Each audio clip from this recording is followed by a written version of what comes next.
Evangelho de Jesus Cristo segundo escreveu Mateus, capítulo 13. Evangelho de Jesus segundo escreveu Mateus, capítulo 13.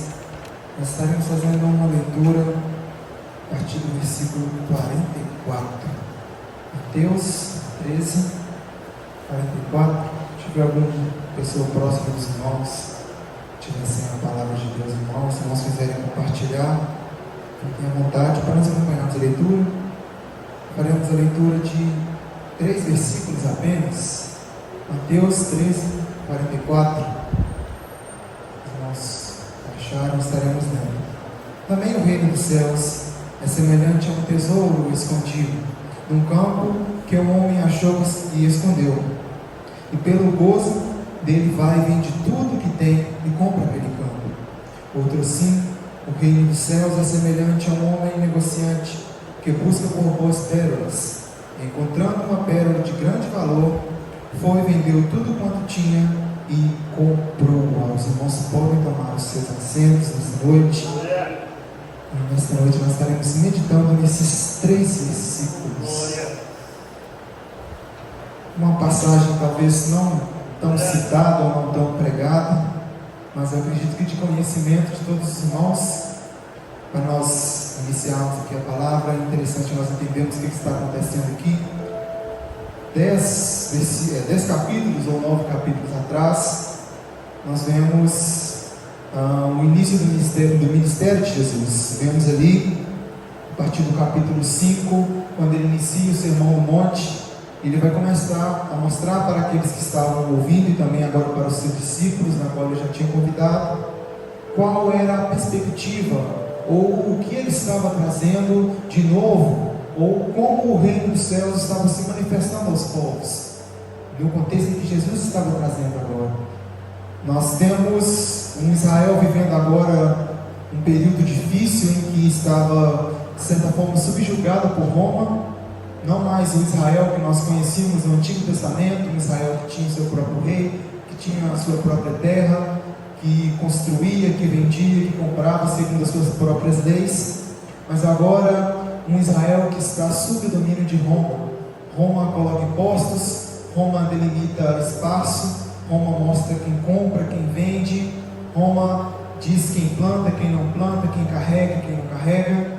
Então nós temos um Israel que no seu coração estava uma sede, uma dúvida, uma pergunta de quando o Messias viria para reestabelecer o reino de Israel novamente. Este era o pensamento do povo de Deus, do povo de Israel, no momento em que se manifestou na pessoa de Jesus Cristo, o Messias. Mas, indo na contramão daquilo que eles estavam esperando, nós vamos ver Jesus trazendo uma perspectiva de um reino totalmente diferente, totalmente ao contrário daquilo que os israelitas estavam esperando. Nós vamos ver que na verdade eles estavam esperando um líder político, um homem poderoso que se levantaria, assim como muitos outros se levantaram no decorrer do período de Israel, como Moisés, por exemplo. Nós temos Sansão, nós temos Jefté, nós temos ali o período dos juízes, grandes nomes. Nós temos os reis que fizeram grandes feitos, temos Davi, temos reis que fizeram campanhas na qual destruíram outros reinos. Nós temos Josué, que foi um dos líderes que levou o povo de Israel a tomar a terra prometida. Então o povo estava acostumado, e essa era a literatura que o povo de Israel tinha naquela época. Eles liam, eles meditavam, e eles viam que Deus com fortes mãos livrou o povo muitas das vezes em situações em que o povo estava perdido.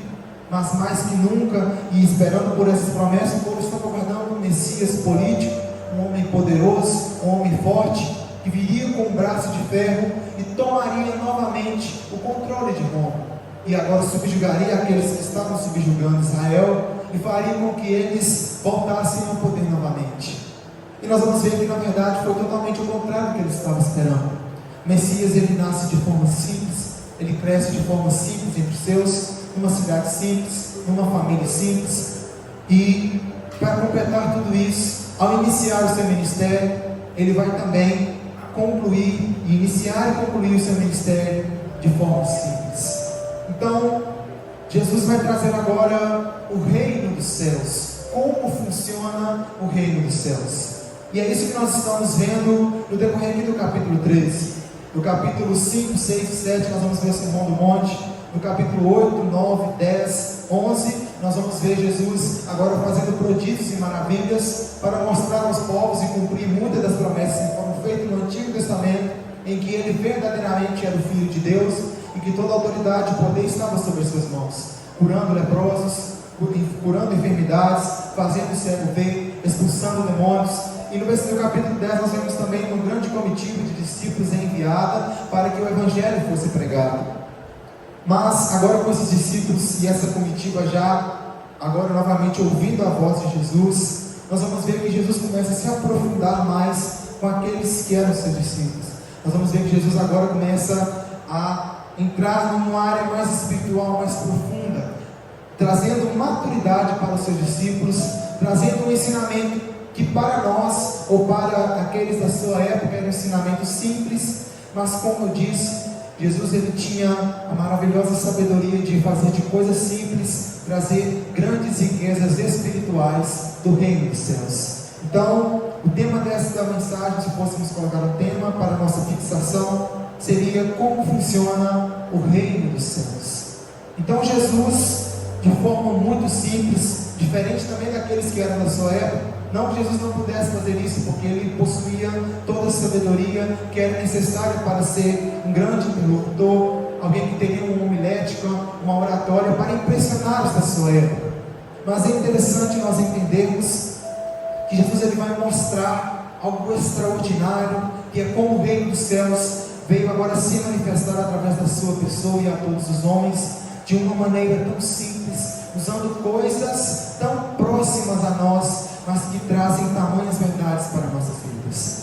Nós vamos ver o reino dos céus, ele produzindo em nós, ou nos ensinando 4 coisas principais. Nós temos, primeiramente, o reino dos céus nos ensinando simplicidade, que foi a forma com que Jesus ensinou e a forma com que ele esperava que seus discípulos não só vivessem, mas também ensinassem. Nós temos também o reino dos céus produzindo em nós sabedoria vinda de Deus. Então, primeiramente, simplicidade. Temos também produzindo sabedoria vinda de Deus. Temos também amadurecimento espiritual. A cada parábola, a cada história, a cada vez que Jesus ensinava os seus discípulos acerca, usando um exemplo terreno, mas das coisas celestiais, os seus discípulos cada dia mais eram preparados para aquilo que estava por vir, preparados para entender a grandeza daquilo que estava para se manifestar através da pessoa bendita de Jesus.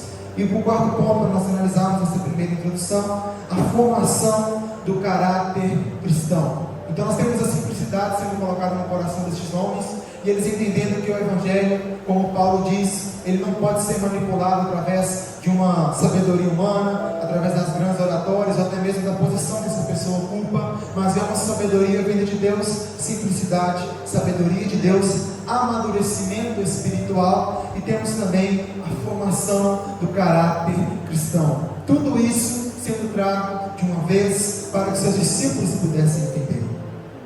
Nós vamos entender que nós muitas das vezes ficamos fascinados com os milagres que Jesus fez, e isso é maravilhoso, e era justamente para este motivo, para mostrar sim que ele era o Messias, para mostrar sim que ele estava cumprindo tudo aquilo que era necessário, como aquele que trouxesse o nome de Messias fosse necessário para se cumprir.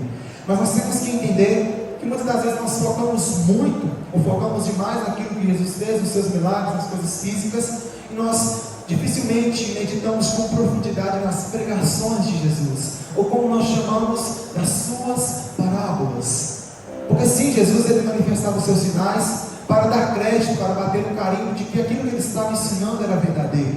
Mas Jesus também nos deixou aquilo que é o de mais importante para nós, que são as suas pregações, que são as suas mensagens, pois são essas mensagens, essas pregações, essas parábolas que irão manifestar em nós aquilo que foi manifesto nos seus discípulos, daqueles que nos seguiam: simplicidade, sabedoria vinda de Deus, um conhecimento, amadurecimento cristão. Então todas essas parábolas têm esse principal objetivo. E nós vamos ver, para que nós façamos uma comparação, aqui no versículo 12, no capítulo 12, versículo 42, capítulo anterior, a palavra do Senhor vai nos dizer da seguinte maneira. Olha o que Jesus vai dizer, 12:42. A rainha do sul se levantará no dia do juízo com esta geração e a condenará, porque veio dos confins da terra para ouvir a sabedoria de Salomão, e eis que está aqui quem é mais do que Salomão. Então, quando Jesus estava ensinando as suas parábolas, nós temos que entender que o povo judeu, o povo israelita, estava acostumado, ou isso era o comum da época, em conhecer sobre a sabedoria de Salomão. Então, quando era falado sobre sabedoria, quando era falado sobre conhecimento como judeu ou como israelita, a primeira coisa que vinha na cabeça deles ou na mente deles era a pessoa de Salomão, porque eles tinham por referência aquilo que Salomão escreveu. Eles tinham no seu entendimento, na sua mente, quando se falava sobre sabedoria, nós tínhamos a pessoa de Salomão em mente, no Antigo Testamento, e para os israelitas e para o judeu. Então, para que nós possamos entender o que Cristo estava trazendo, porque ele chama a atenção daqueles que estavam ouvindo no capítulo 12, dizendo: olha, a rainha de Sabá vai julgar vocês, porque ela veio de muito longe, ela teve uma grande trajetória, ela se sacrificou para ouvir aquilo que Salomão, que era um homem, que era um rei sim, um homem dotado de sabedoria, veio para trazer. Mas diante de vocês está alguém que é muito mais sábio do que Salomão. E quando nós paramos para pensar nisso, nós podemos voltar a alguns livros na Bíblia e meditar de acordo com aquilo que a Bíblia nos apresenta acerca da sabedoria de Salomão. E nós paramos para meditar que sim, Salomão, ele verdadeiramente foi um homem muito sábio, um homem de sabedoria tremenda, em que quando nós lemos Provérbios e Eclesiastes, nós ficamos admirados. Na semana passada eu estive lendo o livro de Eclesiastes, e é algo surpreendente de como Salomão, ele sim possuía uma sabedoria que não era uma sabedoria humana. Era realmente uma sabedoria que somente Deus poderia ter dado ao homem, para escrever com tanta sabedoria aquilo que acontecia debaixo do sol. E essa é a palavra mais importante para nós entendermos o que Jesus estava querendo dizer quando ele disse que ele era mais sábio, ou para que eles entendessem que aquilo que estava sendo dito era uma sabedoria muito maior do que aquilo que os judeus estavam acostumados a ler no livro de Eclesiastes e no livro de Provérbios. Nós temos que entender que em todo o livro de Provérbios e Eclesiastes, Salomão, ele vai se mostrar ou mostrar à humanidade que sim, ele possuía uma sabedoria vinda de Deus, e de que ele era um homem muito sábio. Mas nós temos que entender que a sabedoria que foi entregue a Salomão foi uma sabedoria humana. Nós temos no livro de Eclesiastes, no livro de Provérbios, inúmeros conselhos, doutrinas, eu poderia dizer assim, usando essa palavra, que são ensinamentos, aplicações pessoais, na qual Salomão, no livro de Eclesiastes, vai dizer que de tudo que ele desejou, de tudo que ele queria, de tudo que o seu coração quis, ele fez, e ele entendeu que no final de tudo é vaidade. Nós vamos ver, na verdade, um sentimento de amargura quando nós lemos o livro de Eclesiastes na pessoa de Salomão, em que ele vai começar a se questionar, dizendo: que proveito tem um homem na terra? Que proveito há um trabalho debaixo do sol? Tudo vai finalizar um dia. Se eu for justo, se eu for bom, se eu for honesto durante toda a minha vida, um dia a morte vai bater na minha porta e os meus olhos vão escurecer. E se eu for uma pessoa ímpia, se eu for desonesto e me enriquecer com a desonestidade, também eu morrerei. Então, tanto justo quanto ímpio também morre. Tanto aquele que é honesto, tanto sábio, tanto tolo também vai morrer. Então, Salomão, ele vai expressar uma tristeza que ele estava sentindo acerca de tudo aquilo que ele fez. Salomão também vai dizer: olha, eu conquistei grandes reinos, conquistei muito ouro, muita prata, tudo que eu quis construir, eu construí, fiz um templo maravilhoso, mas o que vai acontecer no final da minha vida é que eu vou morrer, e alguém que não lutou, alguém que não trabalhou, alguém que não buscou, vai desfrutar de tudo aquilo que eu suei para conquistar. Então, do que vale o trabalho do homem debaixo do sol? Do que vale o esforço humano debaixo do sol? Do que vale construir grandes palácios debaixo do sol, se eu vou morrer e vou deixar isso para uma outra pessoa que nem sequer lutou ou não teve esforço algum para conquistar isso? Então nós temos sim um grande homem sábio, mas que na verdade a sabedoria de Salomão, ela estava limitada ao tempo que ele aplica nas suas passagens, que é aquilo que está debaixo do sol. Então sim, Salomão era um homem muito sábio, de muito conhecimento, de tamanho entendimento, na qual nenhum homem, exceto a pessoa de Cristo, pode se comparar à sabedoria que este homem adquiriu.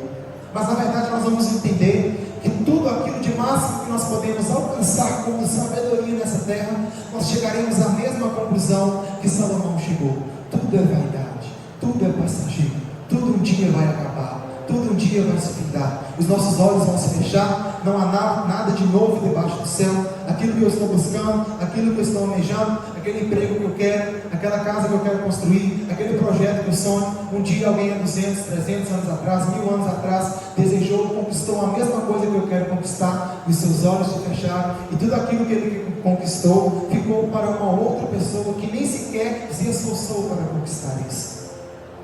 Então, tendo por base o plano de fundo, aquilo que os judeus entendiam quando Jesus dizia que era mais sábio que Salomão, era essa visão que os judeus estavam tendo, e era isso que Jesus estava passando para eles. Olha, vocês têm Salomão como sábio? Sim, ele foi sábio, mas há alguém que está diante de vós, que é mais sábio do que Salomão, e vocês não estão dando ouvidos, e vocês não estão entendendo aquilo que eu estou dizendo para vocês.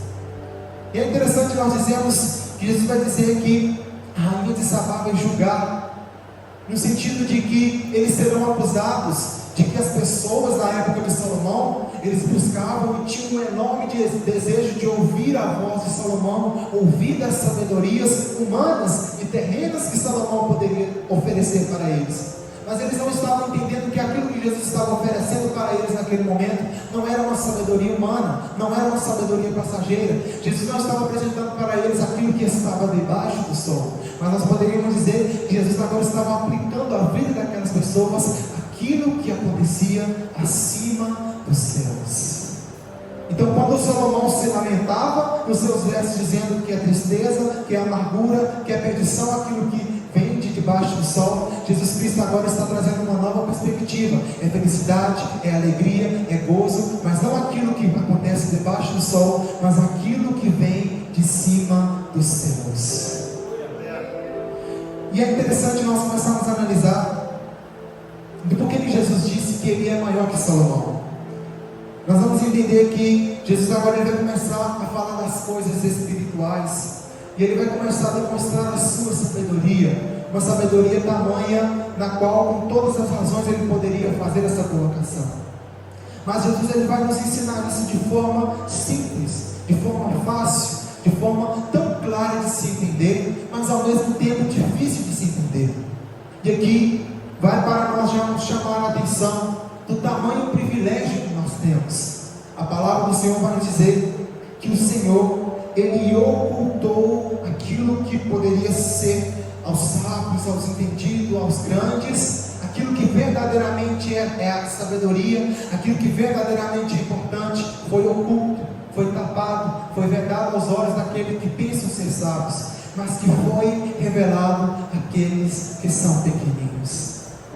Então é maravilhoso para nós entendermos que quando nós estamos assentados, quando nós estamos com essa palavra aberta e falando sobre as coisas de Deus, não é um simples livro, não é uma simples reunião.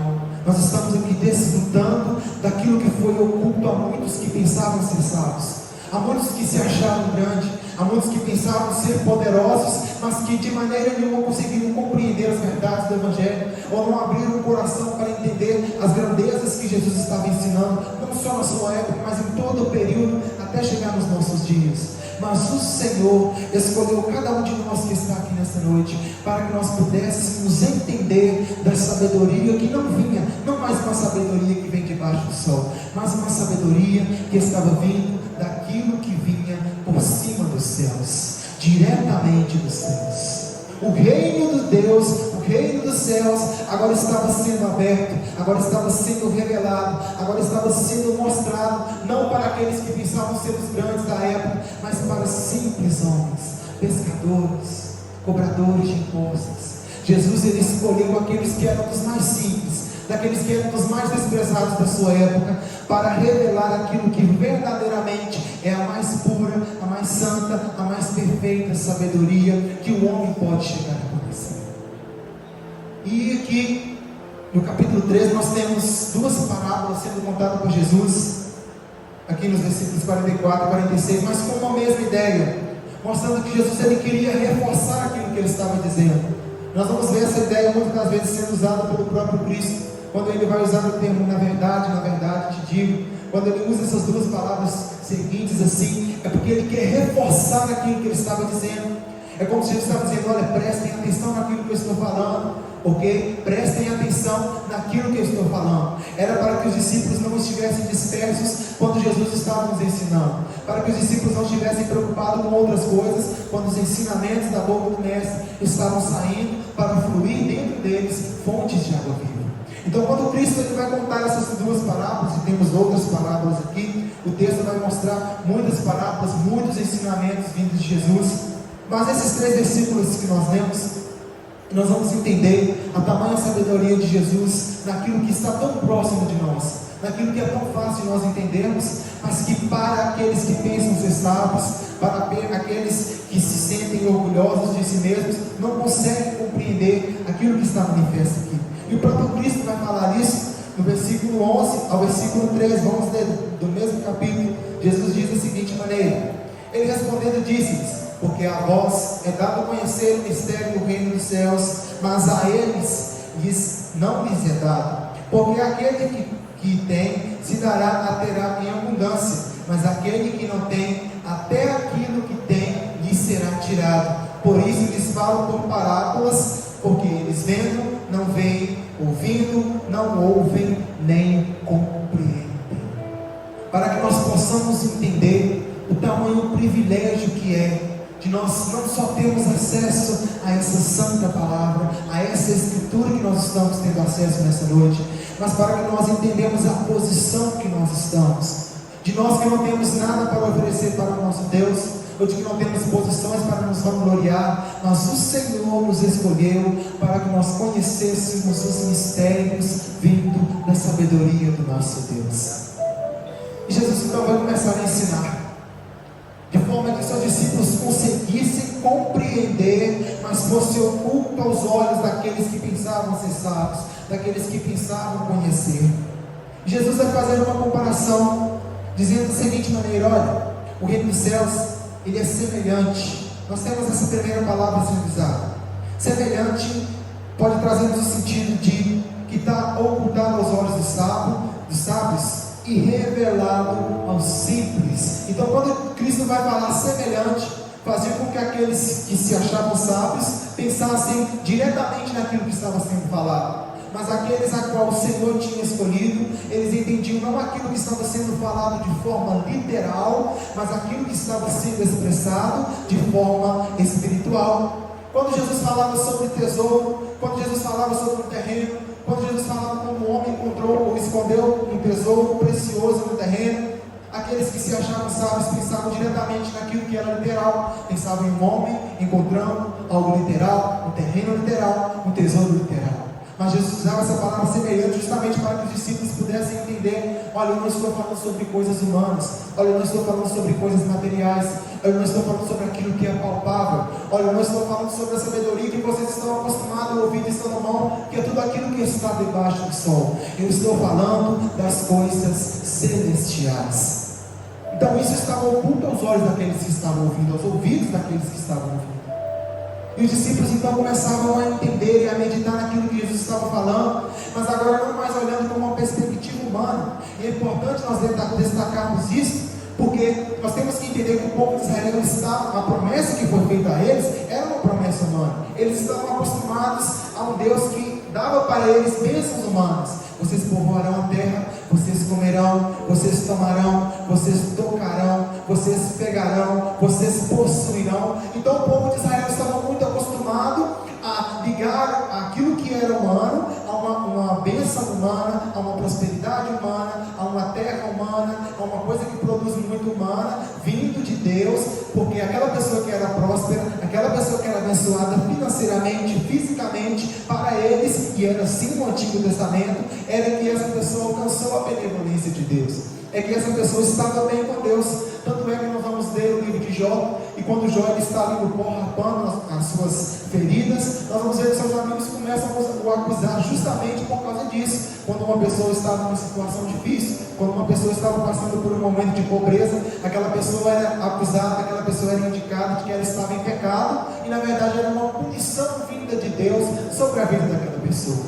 E também acontecia ao contrário, quando uma pessoa estava muito bem, quando uma pessoa estava prosperando, para eles era dito que Deus estava abençoando a vida daquela pessoa. Então o povo estava muito acostumado com essa perspectiva humana, mas Jesus estava mostrando para os discípulos que aquilo que estava se manifestando agora, que aquela nova aliança que estava sendo manifesta, que estava sendo aberta os olhos dos discípulos, não era mais algo passageiro, não era mais algo que poderia ser tocado, não era mais algo que poderia ser comido, não era coisa terrena, mas estava falando de coisas muito maiores, muito mais grandiosas. Ele estava falando de coisas celestiais, daquilo que é eterno. No versículo 13 ele vai dizer a mesma ideia, uma parábola diferente, mas com a mesma ideia. O que é as duas ideias dessas duas parábolas? Olha, algo muito precioso que é escondido ou que é encontrado, e que um homem ou que alguém entrega tudo para ter este algo precioso para ele. E os discípulos começaram a meditar naquilo que Jesus estava dizendo. E nós temos aqui algo que Jesus vai usar para chamar a atenção dos discípulos, para que eles pudessem entender a semelhança que ele estava trazendo. É usado aqui tesouro e pérola. Cristo usou essas coisas terrenas para fazer uma referência, para mostrar que ele estava indicando para os discípulos que ele estava falando de algo muito valioso, de algo muito valoroso, de algo, uma fortuna, um bem que não poderia ser medido. Mas ele estava mostrando para os discípulos, para que eles pudessem entender: olha, tentem prestar atenção de que eu não estou falando de coisas terrenas, eu não estou falando de bênçãos materiais, eu não estou falando sobre tesouro físico, eu não estou dizendo que vocês têm que procurar um terreno com pedras preciosas, não. Eu não estou dizendo que vocês têm que correr atrás de tesouros, não. Entenda que eu estou falando de semelhança. Assim como as pessoas buscam, assim como um homem que procurava, ou alguém que trabalhava, um negociante de pérolas, encontrou uma pérola, uma pedra preciosa para ele, e ele faz o quê? E é aqui que nós entramos na parte mais importante da parábola de Cristo. Nós entramos aqui no cerne daquilo que Jesus estava tentando trazer para os seus discípulos com essas duas parábolas. Olha, discípulos, vocês precisam entender, aqueles que estão ouvindo Jesus dizendo com suas palavras, vocês precisam entender que aquilo que eu estou oferecendo para vocês, que aquilo que está sendo chegado até vocês têm que entender que é como que se fosse um tesouro muito precioso. Imagine um terreno em que o homem escondeu um tesouro, encontrou um tesouro escondido, e algo muito precioso, e algo muito valoroso. Imagine um negociante de pérolas, alguém que entende sobre pedras preciosas e pérolas, coisas de grande valor. E Jesus estava falando sobre fortunas, muito dinheiro. Então Jesus estava trazendo a importância, colocando no coração de si: olha, muito importante, muito dinheiro, muito valoroso, de tamanha preciosidade. Chamou a atenção dos discípulos para uma coisa, algo muito importante. Então o reino dos céus é algo muito grandioso, muito importante, muito valoroso, muito precioso. Então os discípulos entenderam isso.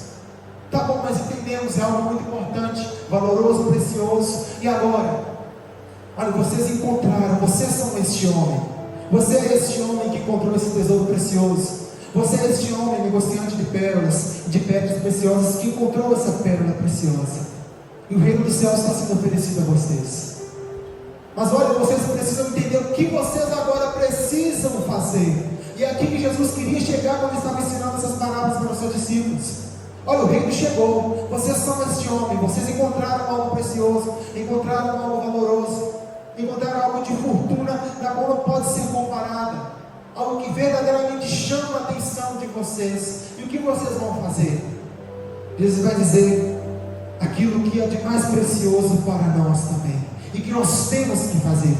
Jesus vai dizer que esses homens, este homem aqui da primeira parábola, da segunda, no versículo 45 e 46, eles vão fazer uma atitude, ou vão tomar uma atitude que muitos que estariam ali ouvindo essa atitude chamaríamos de loucos, doidos, sem odor da cabeça. Quem faria tal loucura? Quem faria tamanha loucura dessa maneira? O que esse homem está ensinando? Eu não consigo entender a parábola que esse homem está ensinando, mas os discípulos conseguiam compreender aquilo que estava sendo ensinado. A palavra que traz o sentido geral daquilo que está ensinado aqui na parábola de Cristo é simplesmente essa palavra: vendeu tudo. Vendeu tudo. Isso aqui fazia com que os discípulos abrissem os olhos, entendessem o que Jesus estava falando. Este vendeu tudo fazia com que os discípulos agora saíssem da esfera física, saíssem da esfera humana e entrassem na esfera espiritual, para entender o que era o conhecimento que Cristo estava trazendo. E é aquilo que nós trazemos para nós nessa noite. Nós temos que entender que a graça, ela chegou até nós. A salvação, ela chegou até nós. O reino dos céus, ele chegou até nós. E o que o reino dos céus é para nós, ou o que deveria ser? Algo muito precioso. Algo que quando nós olhamos, algo que quando nós direcionamos os nossos olhos, nós não conseguimos mais olhar para aquilo que está do nosso lado. Nós fitamos os olhos, e quando nós vamos para a esquerda, para a direita, para a frente, para trás, nossos olhos estão fixos, porque é algo muito precioso, algo muito valoroso. Nós temos que entender que, usando agora aquilo que Jesus usou também, quando um homem encontrasse uma pedra preciosa, ou encontrasse um terreno com um tesouro muito valoroso, quando ele estivesse em casa, a sua mente não descansaria. Eu tenho um tesouro muito valoroso, eu encontrei uma pedra muito preciosa. Quando ele estivesse trabalhando, ele não esqueceria: eu encontrei um tesouro muito precioso, eu tenho uma pérola muito valorosa. Quando ele estivesse numa festa, ele se lembraria: eu tenho um tesouro muito valoroso, eu encontrei uma pedra muito preciosa. De maneira que aquilo era tão importante, tão valoroso, que não importasse o que aquele homem estivesse fazendo, não sairia da sua mente a importância daquilo que ele encontrou. E para nós também tem que ser desta maneira, precisa ser desta maneira. Nós temos que entender que quando nós estamos no nosso lar, no nosso trabalho, na nossa casa, em nenhum momento no nosso coração e na nossa mente pode sair este pensamento de nós: eu encontrei algo muito precioso, eu encontrei um tesouro muito valoroso. Ou poderíamos dizer que fomos achados ou encontrados, para melhor assim dizer. Então, é essa maneira, é este pensamento que nós temos que ter acerca daquilo que foi entregue a nós por Jesus, aquilo que Deus nos revelou, algo muito precioso, algo tão valoroso, que nós não conseguimos pensar em outra coisa, que nós não conseguimos imaginar outra coisa além disso.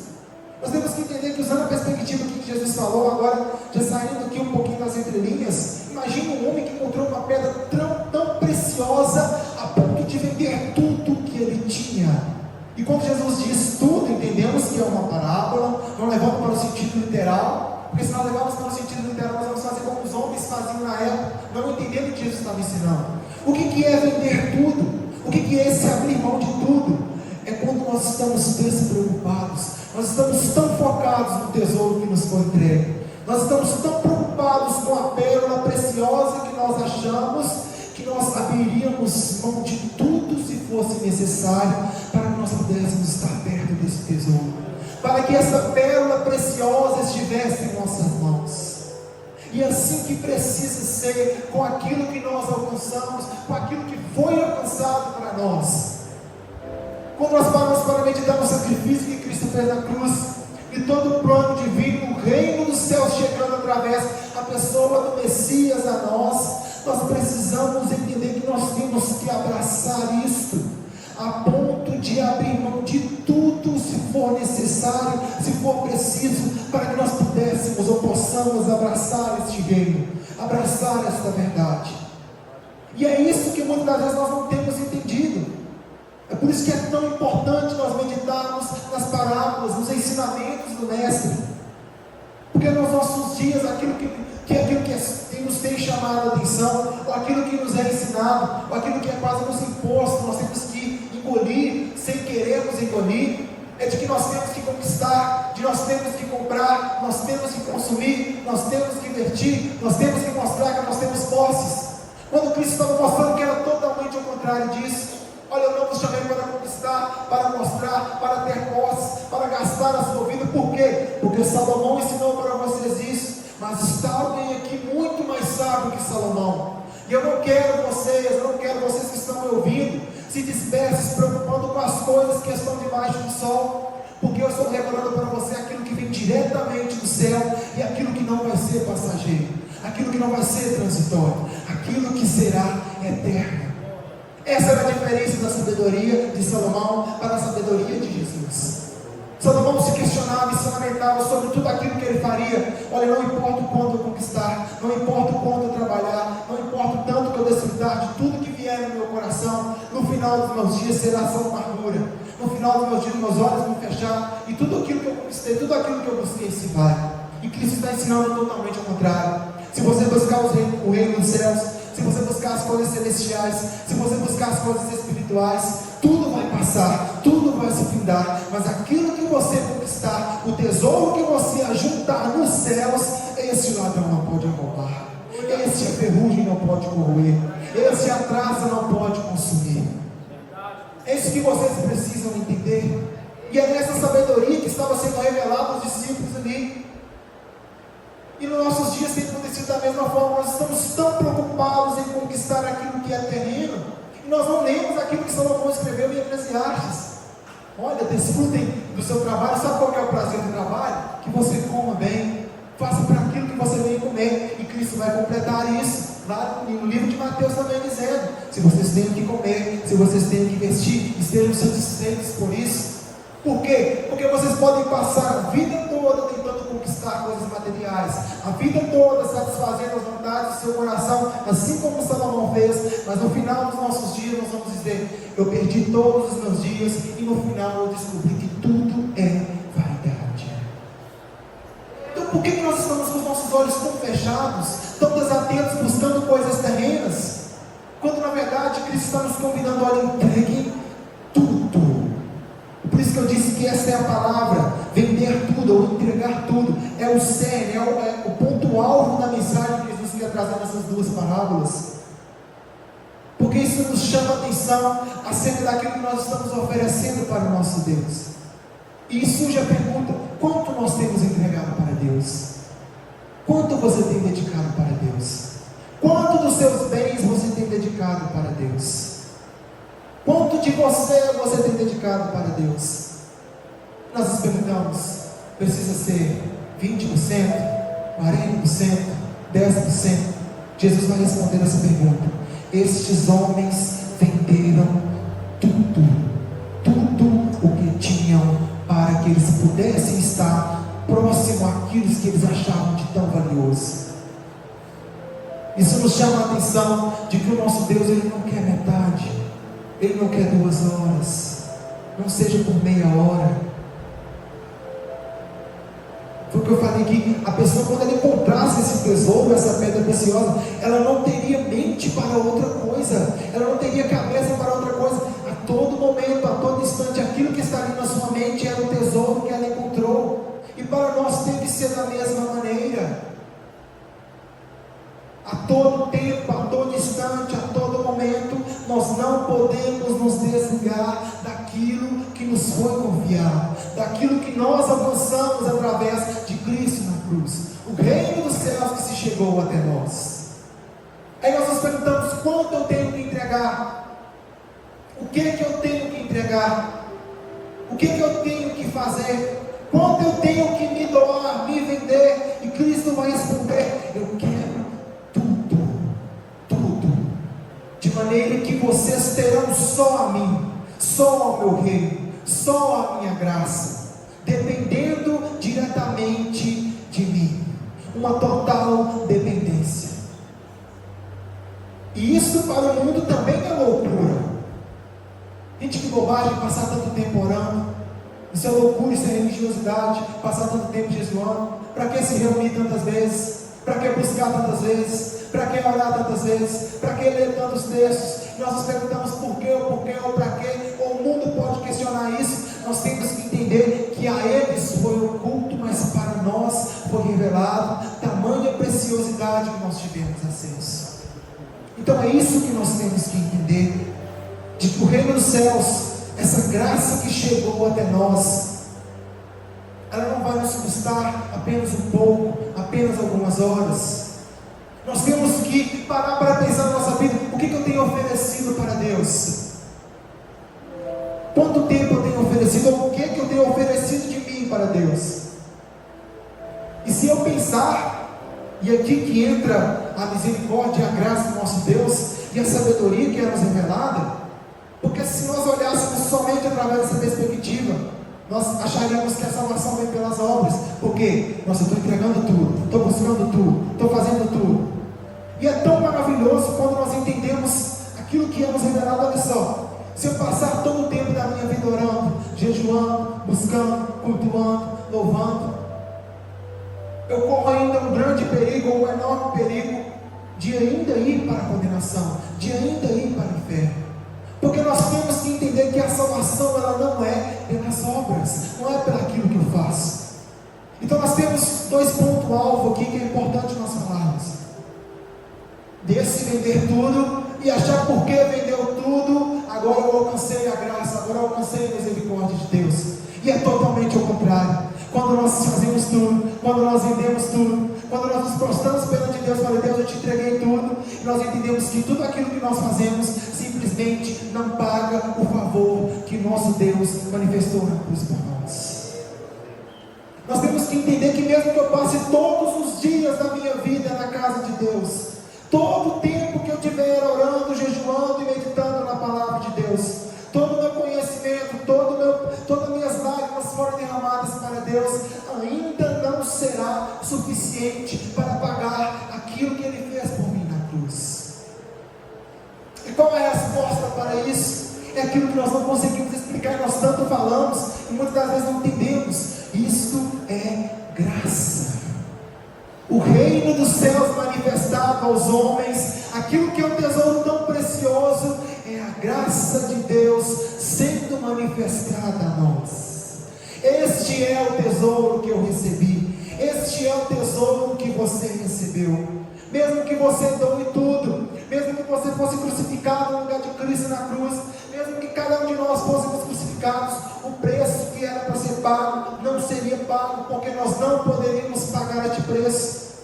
Então é este tesouro que você adquiriu, foi esta pérola preciosa que você encontrou, ou que nós fomos encontrados por ela. Qual é essa pérola? Qual é esse tesouro? A graça de Deus sendo manifestada a homens imerecedores, sujos, pecadores, mas que Deus olhou com um olhar de misericórdia, um olhar de amor, e disse: eu salvarei este povo, eu escolherei este povo para lavá-los e remi-los no meu sangue, para que eles possam reinar também comigo. Que tesouro humano que pode ser comparado a isso? Que pedra preciosa que pode ser comparada a isso? É por isso que Cristo está dizendo: olha, isso é apenas semelhança, isso é apenas para que vocês possam entender tudo aquilo que eu estou falando para vocês. Quando os fariseus, os hipócritas daquela época, os cobradores de impostos que estavam ali tentando Jesus, os saduceus, ouviam isso, eles não conseguiam compreender aquilo que está sendo revelado para nós aqui nesta noite. Eles não conseguiam olhar essa perspectiva, porque eles estavam muito na letra, muito naquilo que eles poderiam conquistar na sua própria mão. Olha, eu jejuo, olha, eu oro, olha, muitas das vezes eu faço isso, tiro dízimo de tudo aquilo que eu faço. Quando na verdade aquele que estava agradando a Deus era aquele que se prostrava ali no templo e dizia ao Senhor: quão pecador eu sou, quão miserável eu sou. E é assim que nós alcançamos este tesouro que nos manifesta pelos céus. Mas se nós temos um início, que é a parábola, nós temos um meio, o ponto central, que é o vender tudo, que é o entregar tudo, nós temos que ter algo para fechar essa parábola. E é algo que nós finalizamos aqui. As duas últimas palavras de cada uma dessas parábolas diz assim, ó: vende tudo que tem, o meio, o cerne de tudo, vender, entregar tudo o que tem. Então, para que você possa alcançar essa graça, alcançar essa misericórdia, mesmo que você se esforce tanto, mesmo que não seja pelas obras, é necessário vender tudo o que você tem.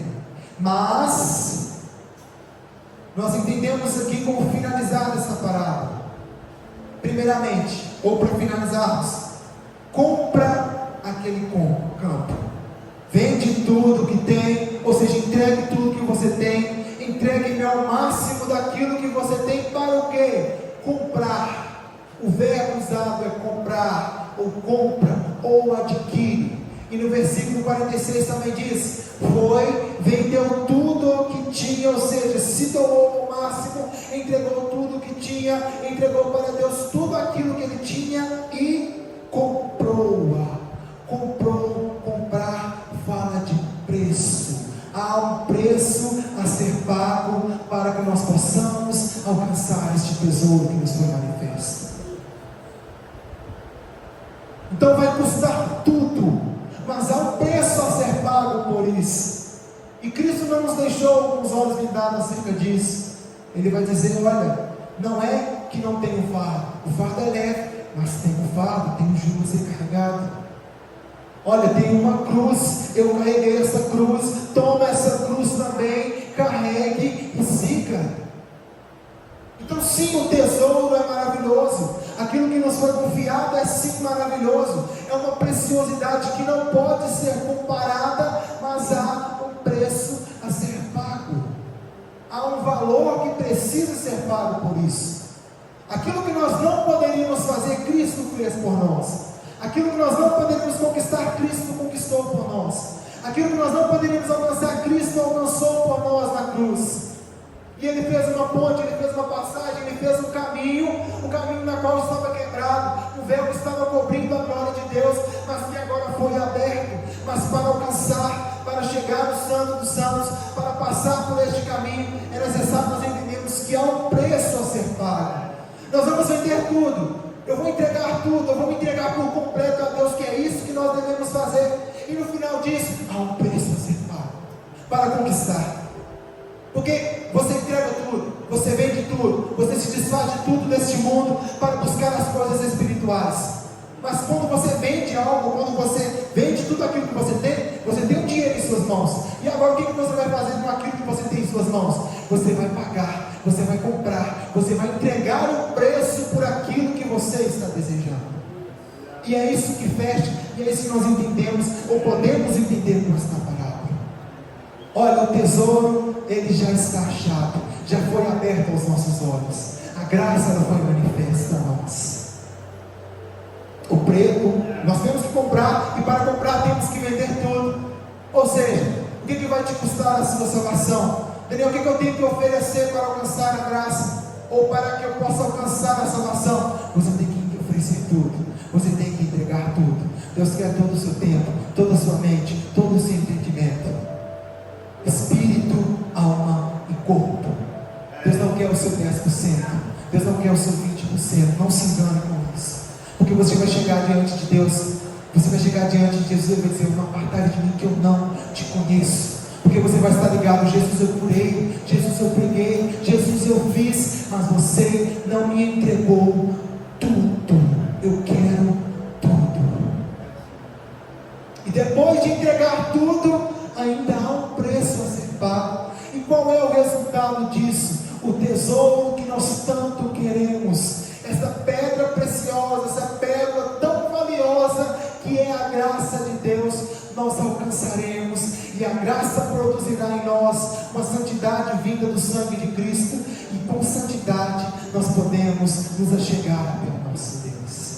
E este é o maior tesouro que nós poderíamos encontrar, comparado a tudo aquilo que está ao alcance dos nossos olhos. Então, com esta palavra e esta parábola, nós entendemos que nós não temos que oferecer o nosso mínimo, o nosso 10, ou metade, ou 80. O nosso Deus, Ele quer tudo de nós, tudo. E outra, há um preço a ser pago. É difícil, é doloroso, é estreito, é apertado, mas no final de tudo, e esta é aquilo que produz, ao invés de produzir em nós o que produzia em Salomão, de dizer que tudo é vaidade, que tudo é amargura, as coisas terrenas produzem isso em nós, entendamos isso. Mas as coisas celestiais, no final de tudo, vai produzir gozo, vai produzir paz, vai produzir alegria. E é tão maravilhoso quando nós paramos para falar das coisas espirituais. Imagine nós, quando chegarmos às mansões celestiais, olharmos uns para os outros, olhar para o irmão Rogério, para o irmão Ronaldo, para o pastor, para a irmã Cleonice, para a irmã Bruno, e dizer: nós conseguimos, nós conquistamos este tesouro. Nós andamos, passamos por um caminho estreito, pela porta apertada, foi difícil, mas aqui estamos nós. Irmãos, isso será maravilhoso, isso será glorioso. Nós não podemos expressar tamanha alegria que vai ser quando nós entendemos que nós estamos não abrindo mão de tudo, mas abrindo mão de nada para ter tudo, abrindo mão daquilo que é passageiro para ter aquilo que é eterno, abrindo a mão daquilo que está debaixo do sol e é vaidade, para conquistar aquilo que está acima dos céus e é eterno. Que o Senhor possa abençoar a cada um dos irmãos, e eu agradeço essa rica oportunidade em nome de Jesus.